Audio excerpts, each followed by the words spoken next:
Claro, aquí tienes el monólogo para la primera parte, siguiendo todas tus indicaciones. Empieza la música emotiva y dinámica. En mi familia siempre hubo una favorita, y esa no era yo. Mi hermana mayor, Laura, era la estrella de la casa. Cada pared era un monumento a sus logros. Cada conversación giraba en torno a su vida. Recuerdo perfectamente mi 10º cumpleaños. Mis padres se olvidaron de mi tarta.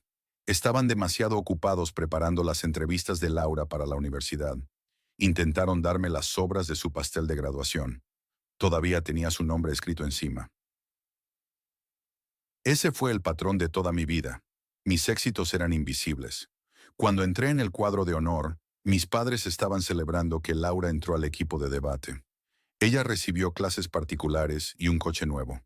Yo estudiaba con libros de la biblioteca y me movía en autobús. Para su universidad privada, pidieron un préstamo. Para la mía, que era pública, solo pudieron pagar la mitad. Todavía estamos pagando la deuda de tu hermana, me dijeron. Tuve que conseguir 2 trabajos para poder graduarme. Pero todo empeoró cuando Laura se casó y después cuando tuvo a sus gemelos. Adivina quién se convirtió en la niñera por defecto, disponible 24/7. Sí, yo. Mi pequeño apartamento se transformó en su parque de juegos personal cada fin de semana. Si intentaba quejarme, me llamaban egoísta. Tu hermana tiene 2 hijos, me decía mi madre. Tú no sabes lo que es estar realmente cansada. Laura me acusaba de estar celosa de su vida. Estaba agotada, destrozada. Así que decidí regalarme unas vacaciones. Encontré un pequeño resort tranquilo en la playa, solo para mí. Un respiro. Cuando se lo conté a mi familia, sus caras se iluminaron. «Es perfecto», exclamó mi madre. «Deberíamos ir todos juntos. A los niños les encantará la playa». Antes de que pudiera decir nada, Laura ya estaba organizando todo. «Puedes cuidar a los niños en la piscina, mientras Marcos y yo tenemos algo de tiempo a solas», dijo, como si fuera obvio. Mi escapada personal se había convertido, una vez más, en mi trabajo no remunerado. Me sentí atrapada, sin salida. Pero esa misma noche, tumbada en mi cama, viendo cómo mi único sueño se desvanecía, tomé una decisión. Una que lo cambiaría todo para siempre. En secreto, reservé otro billete de avión. A un destino completamente diferente. Ellos irán a Florida, al gran resort familiar. Yo iré a una pequeña isla solitaria. Ellos no tienen ni la más remota idea. Piensan que volaremos juntos. El plan es que en el aeropuerto, cuando se dirijan a su puerta de embarque, yo simplemente desapareceré. Pero ahora, a solo unos días del viaje, una duda terrible me consume por dentro. ¿Seré capaz de darles la espalda y abandonarlos allí? Para mi 10º cumpleaños, mis padres me dieron las sobras del pastel de graduación de mi hermana, Laura. Su nombre, felicidades, Laura. Todavía estaba escrito con un glaseado azul brillante que se había endurecido. No había velas para mí, ni una canción, solo el eco de una celebración que no era la mía. Esa fue la primera de innumerables señales de que, en mi propia familia, yo era invisible. Crecí a la sombra de la hermana dorada. Mientras Laura recibía clases de piano en un conservatorio prestigioso y un coche nuevo al cumplir los 18, yo heredaba las sobras de sus pasiones olvidadas. Me encontré con un violín abandonado en el ático, un instrumento tosco y demasiado grande para mis dedos de niña. Recuerdo haberle pedido a mi madre uno de mi talla, uno que no se sintiera como un castigo en mis manos. «Ya gastamos mucho en las clases de piano de Laura este año», me dijo sin levantar la vista de su revista. El mensaje era claro. Su arte valía la inversión. El mío era un capricho secundario. Mis únicos compañeros fueron los libros de la biblioteca, cuyas historias me ofrecían el escape que mi propia casa me negaba. La universidad fue el siguiente gran golpe, la prueba definitiva de mi lugar en la jerarquía familiar. Mis padres financiaron con orgullo y sin dudarlo la matrícula completa de Laura en una prestigiosa universidad privada. A mí, en cambio, me ofrecieron cubrir la mitad de los gastos en una escuela pública local, como si mi futuro valiera exactamente un 50% menos. Para sobrevivir, tuve que conseguir 2 trabajos. Pasaba las noches sirviendo mesas en un restaurante ruidoso y los fines de semana doblando ropa en una tienda, siempre oliendo a grasa y a café quemado. Mientras tanto, Laura me enviaba fotos desde su campus de ensueño, que parecía sacado de una película. Cada uno de sus logros era celebrado con fanfarria. Cada uno de mis sacrificios era silencioso, esperado, simplemente dado por sentado. ¿Sabes lo que se siente? Esa sensación de correr una maratón que nadie ve, solo para que otro cruce la línea de meta por ti y reciba la medalla. Esa era mi vida. Ingenuamente, pensé que al crecer las cosas mejorarían, que la edad adulta nos igualaría y mis propios méritos finalmente brillarían por sí mismos. Creí que al construir mi propia vida, lejos de casa, podría escapar de esa sombra. Pero estaba muy equivocada. El matrimonio de Laura y la llegada de sus hijos solo profundizaron mi papel como el pilar de apoyo invisible de la familia, empujándome, sin que yo me diera cuenta, hacia un punto de quiebre que lo cambiaría todo para siempre. Claro, aquí tienes el monólogo. Cuando anuncié la mayor promoción de mi carrera, la primera reacción de mi familia no fue de felicitación, sino de pánico absoluto. La voz de mi padre resonó en el salón. ¿Pero quién cuidará de los niños? En ese instante comprendí que mis sueños tenían un precio, y que mi familia esperaba que lo pagara yo. Tras el nacimiento de los gemelos de mi hermana Sofía, mi vida cambió sin que nadie me preguntara. De la noche a la mañana, me convertí en su niñera gratuita y a tiempo completo. Mis fines de semana fueron secuestrados por emergencias de última hora, que curiosamente siempre coincidían con una cita de Sofía o con su ya clásico "necesito tiempo para mí". Yo llegaba agotada de mi semana laboral y me encontraba con dos pequeños tornados de energía que requerían el 100% de mi atención. La primera vez que intenté establecer un límite, que susurré un tímido, "este fin de semana no puedo", Sofía me lanzó la frase más cruel de todas.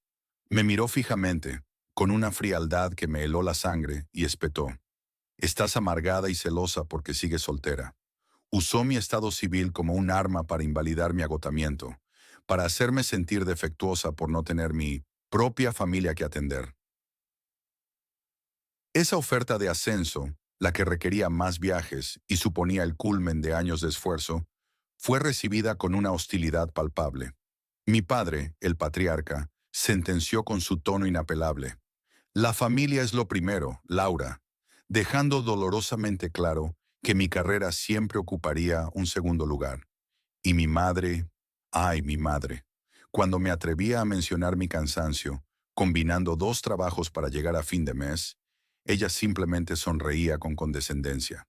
"No tienes idea de lo que es estar realmente cansada", me decía, como si mi agotamiento fuera una versión inferior, casi infantil del suyo. "A veces sientes que gritas en una habitación insonorizada, ¿verdad? Que por mucho que intentes explicar cómo te sientes, tus palabras rebotan y caen al suelo sin que nadie las escuche". El punto de quiebre, sin embargo, fue un desastre muy tangible. Sucedió un fin de semana que me pidieron ayuda solo por unas horitas. Al volver a mi apartamento, que se suponía era mi santuario, encontré mi portátil de trabajo empapado en zumo de naranja, el sofá nuevo que tanto me había costado comprar, lleno de garabatos hechos con rotulador permanente. En ese momento no sentí rabia, sentí un vacío helado. Supe que tenía que escapar, no por un día, sino de verdad. Con el corazón en un puño y el poco dinero que tenía ahorrado, reservé unas vacaciones en solitario a un lugar remoto. Una semana para mí, solo para respirar, para recordar quién era Laura antes de ser la tía niñera.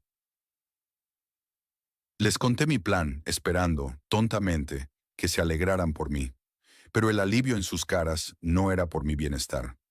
Vi cómo sus mentes empezaban a maquinar, cómo intercambiaban miradas cómplices. Mi desesperado intento de salvación se convirtió para ellos en la oportunidad perfecta para explotarme una vez más, de una forma que nunca habría imaginado. Les dejé planear cada detalle de mis vacaciones. Eligieron el resort en Canarias, las actividades para los niños, hasta el restaurante para mi supuesto cumpleaños. Todo. Lo que no sabían es que en mi bolso, temblando junto a mi pasaporte, había un billete de avión a un destino completamente diferente. Todo empezó cuando mencioné, tontamente, que quizá me tomaría unos días de descanso. Mi hermana Clara saltó de inmediato, con los ojos brillando de oportunidad. Su plan ya estaba formándose. «Qué buena idea, Sofía», me dijo por teléfono esa misma tarde. «Así puedes llevar a los niños a nadar un rato mientras Marcos y yo tenemos un tiempo a solas». Ni siquiera preguntó. Simplemente asumió que mi descanso era para su conveniencia, como siempre. Esa misma noche, con el corazón latiéndome en la garganta, abrí mi portátil. Mientras ellos me enviaban enlaces a hoteles familiares con toboganes y menús infantiles, yo reservaba, en secreto, un vuelo a una isla remota y tranquila en el Caribe. Un bungalow sobre el agua, sin wifi, sin multitudes. Un lugar donde la única voz que escucharía sería la del mar. El plan perfecto. Para todos. El día del viaje llegó, y el aeropuerto era la escena final de mi gran actuación. Era un caos de maletas sobredimensionadas, el llanto de mi sobrino pequeño y las instrucciones constantes de Clara. «Sofía, vigila las mochilas. Sofía, ¿les diste agua a los niños?». Yo solo sonreía y asentía, sintiéndome como una extraña, una espía observando a una familia que creía conocerme. Los acompañé hasta el control de pasaportes, cargando una maleta que solo contenía ropa de verano que nunca usaría en su viaje. Los vi caminar hacia su puerta de embarque, la que iba a Canarias. Clara se dio la vuelta y me saludó con la mano, apurándome con un gesto. «Nos vemos en el control de seguridad». Esperé a que desaparecieran entre la gente. Y entonces, con un suspiro que pareció liberar el aire que había contenido durante años, giré sobre mis talones y caminé en dirección contraria. ¿Sabes esa sensación, verdad? Ese instante en que haces algo que te aterroriza, pero que al mismo tiempo te llena de una euforia salvaje y absoluta. Pasé por mi propio control de seguridad, con el pasaporte y mi verdadero billete en la mano. Cada paso se sentía más ligero que el anterior. Encontré mi puerta de embarque al otro lado de la terminal, un rincón tranquilo con vistas a la pista. Me senté y justo antes de que llamaran para embarcar, saqué mi teléfono. Lo apagué. El clic de ese botón fue el sonido más liberador que había escuchado en mi vida. El avión despegó y sentí que con él se iban 35 años de resentimiento, de complacer a todos antes que a mí. Pero al aterrizar en ese paraíso turquesa, una extraña mezcla de libertad abrumadora y una punzada de culpa me golpeó de lleno. ¿Qué haces cuando la paz que tanto anhelabas se siente extraña? Los primeros 5 días fueron raros. Mi cuerpo aún funcionaba en modo niñera, como un reloj descompasado. Miraba la hora por instinto a las 3 de la tarde y pensaba, es la hora de la siesta de los mellizos. Luego recordaba que ya no había mellizos en mi vida, que estaba sola en un autobús cruzando un paisaje que nunca había visto. Mi cuerpo seguía atrapado en esa casa, aunque mi mente gritaba que por fin era libre. Era una libertad extraña, hueca, llena del eco de las rutinas de otros. Al quinto día, sentada en un pequeño café a cientos de kilómetros de casa, respiré hondo y encendí el teléfono. Sabía que tenía que hacerlo. La pantalla se iluminó y el aparato empezó a vibrar sin parar en mi mano, como si tuviera una convulsión. 147 llamadas perdidas. Más de 300 mensajes. La guerra silenciosa hasta entonces había comenzado oficialmente. Empecé a leer. Los mensajes de mi hermana Laura eran puro veneno digital, cortos y directos. «Estás arruinando todo. Vuelve ahora mismo, egoísta». Los de mi madre eran una obra maestra de la manipulación, una mezcla de preocupación fingida y chantaje emocional. Frases como, «Estamos tan preocupados por ti, cariño. ¿Cómo has podido hacernos esto después de todo lo que hemos hecho por ti?». Cada palabra era un anzuelo diseñado para que me sintiera culpable. Justo el día anterior, en el tren, una anciana de ojos brillantes me había tomado la mano al ver mi cara de angustia. «La familia es importante, cariño», me dijo con una voz suave, «pero no a costa de tu propio bienestar. A veces, ponerte a ti primero es lo más valiente que puedes hacer. Sus palabras resonaban en mi cabeza mientras seguía bajando por ese mar de acusaciones en mi teléfono. Y entonces, en medio de la furia y la victimización, lo vi. Un mensaje de mi padre. Mi corazón se detuvo. Durante años, él había sido el eco silencioso de mi madre, siempre de su lado, siempre con una mirada de decepción para mí. Abrí el mensaje preparándome para otro golpe, pero no lo era. No había reproches, no había culpa, solo 9 palabras. Sofía, por favor, solo dinos que estás a salvo. Por primera vez en mi vida, no me culpaba. Solo quería saber si estaba bien. Y en medio de todo ese ruido, sentí un silencio absoluto. ¿Alguna vez han sentido eso? Ese instante en que una sola voz, una simple frase, corta la tormenta y te deja ver un trocito de cielo. Ese mensaje no me hizo querer volver corriendo a sus brazos. No, me dio algo mucho mejor. Claridad. La claridad de que había un atisbo de amor real en alguna parte, pero que para encontrarlo, primero tenía que ganar esta guerra. Armada con esa nueva perspectiva, con las palabras de la anciana como armadura y el mensaje de mi padre como brújula, supe que tenía que regresar, pero no fui a casa. Reservé una habitación en un hotel justo enfrente de mi antiguo edificio. Desde la ventana del cuarto piso, con una calma aterradora que nunca antes había sentido, las observé. Vi a mi madre y a Laura, paradas en la acera, gritándole a mi interfono vacío, con los rostros desfigurados por la rabia. La confrontación era inevitable, sí, pero esta vez, por primera vez en mi vida, iba a ser en mis términos. La tensión en esa cafetería se podía cortar con un cuchillo. Todos estaban allí, mis padres, mi hermana Laura y su marido Marcos. La reunión era idea mía, mi último intento de establecer límites de una manera civilizada. Pero la civilización duró poco. Cuando mi hermana, con esa cara de mártir que tan bien conoce, me llamó egoísta por no querer sacrificar otro fin de semana por sus hijos, supe que se había acabado. No dije nada. Simplemente saqué mi agenda personal del bolso, la del último año. La abrí sobre la mesa, junto a las tazas de café a medio beber, y la deslicé hacia ella. Cada sábado, cada domingo, estaba marcado con un círculo rojo fosforescente. Fiestas de cumpleaños a las que tuve que ir, partidos de fútbol en los que nadie más podía estar, noches en las que me llamaron a última hora porque tenían una cena. 52 fines de semana, mi vida entera, resumida en tinta roja. Esto, dije, y mi voz sonó extrañamente calmada, casi ajena. No lo hacen las tías. Esto lo hacen las cuidadoras pagadas. El silencio que cayó después fue ensordecedor. ¿Sabes ese tipo de silencio que grita más que cualquier palabra? Ese que te retumba en los oídos y te hace sentir completamente solo en una habitación llena de gente. Laura me miró con los ojos muy abiertos, como si la hubiera abofeteado. Se recuperó rápido. Su indignación era su escudo. «La familia es sacrificio, Elena», siseó con la voz cargada de veneno. Fue entonces cuando la presa que había estado conteniendo durante años finalmente se rompió. «Sí, la familia significa sacrificio», le respondí mirándola directamente a los ojos, sin parpadear. «Pero se supone que es en ambos sentidos. ¿Cuándo fue la última vez que alguno de ustedes sacrificó algo, lo que fuera por mí?»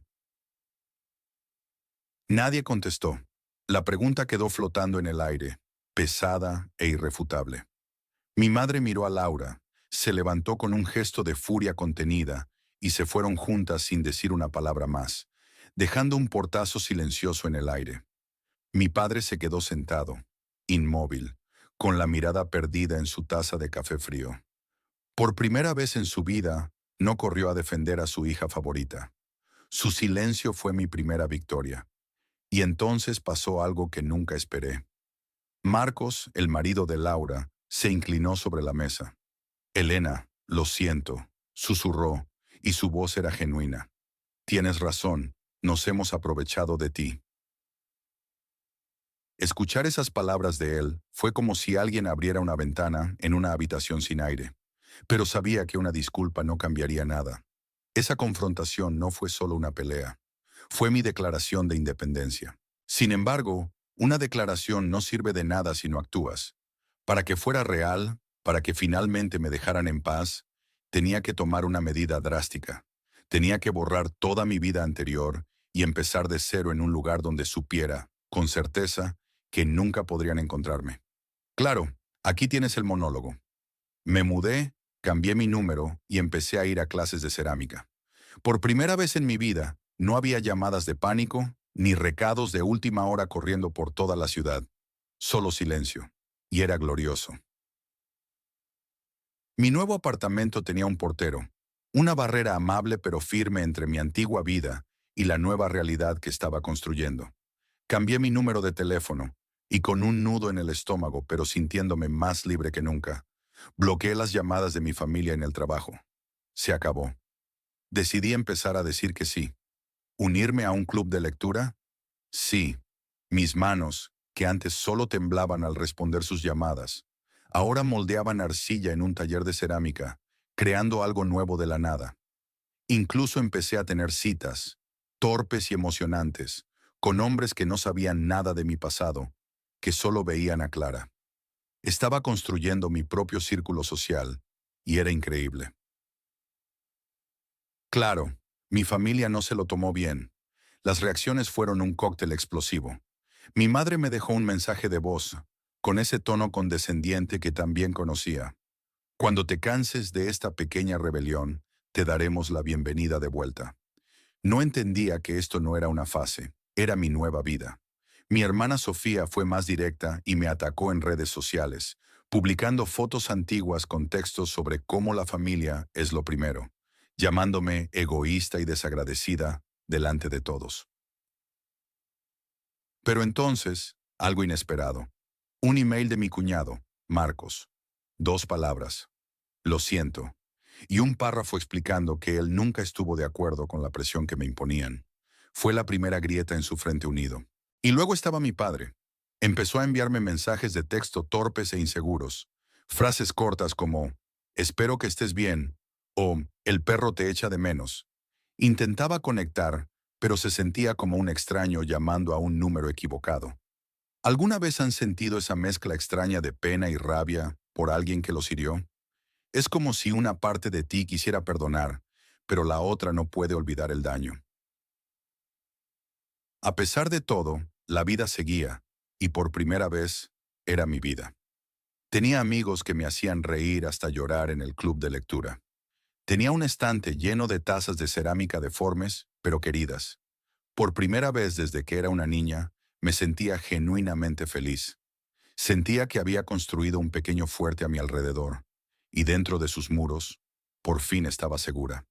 Pero la seguridad es una ilusión, ¿verdad?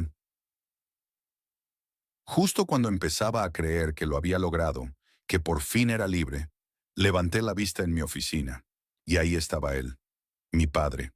Había conseguido pasar al portero y a la recepcionista. Su rostro no mostraba esa torpeza de sus mensajes, sino una desesperación helada que me recorrió la espalda. Me dijo que traía una última oferta, una propuesta desesperada de la familia.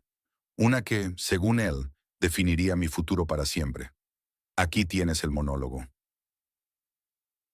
La llamada de mi padre, Javier, fue inesperada. Quería verme, a solas. Nos sentamos en un café silencioso, con un aire tan tenso que podías cortarlo con un cuchillo. Mi café se enfrió sobre la mesa mientras él buscaba las palabras. Finalmente, carraspeó, evitando mi mirada, y me transmitió la oferta final de la familia. Según él, era una propuesta generosa, una tregua.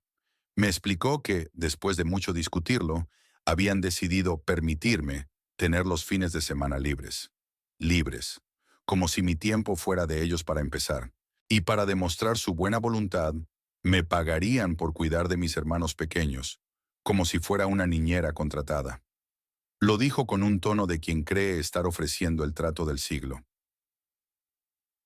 En ese momento, no sentí rabia. Sentí una especie de claridad helada, una calma absoluta. Toda la niebla de culpa y obligación que me había perseguido durante años se disipó. Vi la situación con una lucidez casi dolorosa.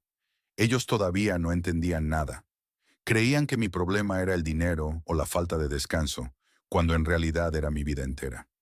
Lo miré fijamente, esperando a que levantara la vista. Cuando nuestros ojos por fin se encontraron, le dije con una voz tranquila, sin un solo temblor: «Papá, mi libertad no se negocia, se vive». Lo vi parpadear confundido.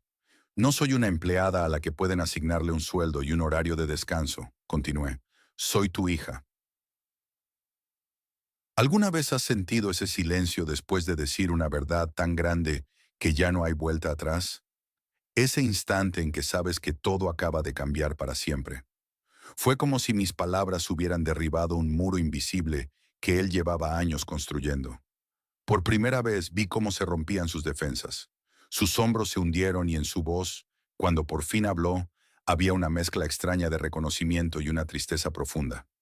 «Construiste una buena vida para ti, sin nosotros», admitió, casi en un susurro. Se quedó en silencio, y yo también. No había nada más que añadir.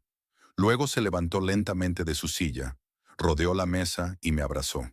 Fue un abrazo torpe, oxidado por años de distancia, pero fue el abrazo más sincero que me había dado en una década.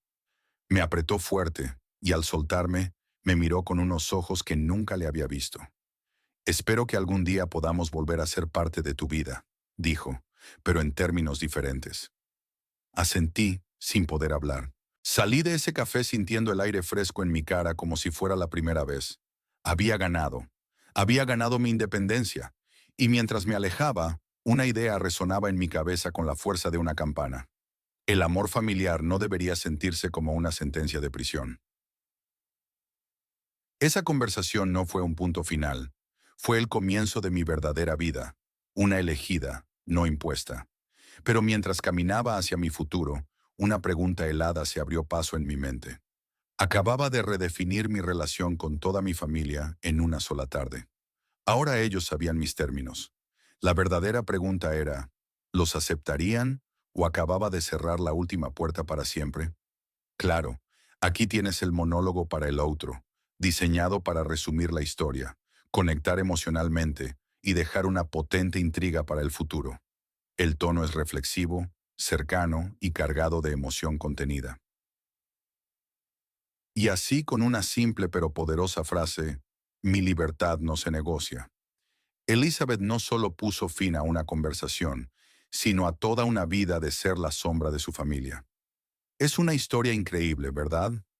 Lo que acabamos de presenciar no fue solo un acto de venganza o un escape de película.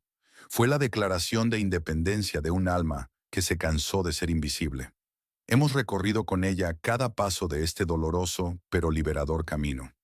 Desde ese cruel pastel de cumpleaños, un símbolo de cómo su existencia siempre estuvo condicionada a las obras de su hermana Kate, hasta convertirse en la niñera no remunerada, cuyo valor se medía únicamente por su capacidad de servir. Su plan de escape en el aeropuerto no fue solo una genialidad logística, fue el primer aliento de aire fresco. Después de 35 años de asfixia emocional, pero el momento que realmente me deja sin aliento es esa confrontación final. Cuando su familia, incluso después de todo, le ofrece pagarle y permitirle tener fines de semana libres.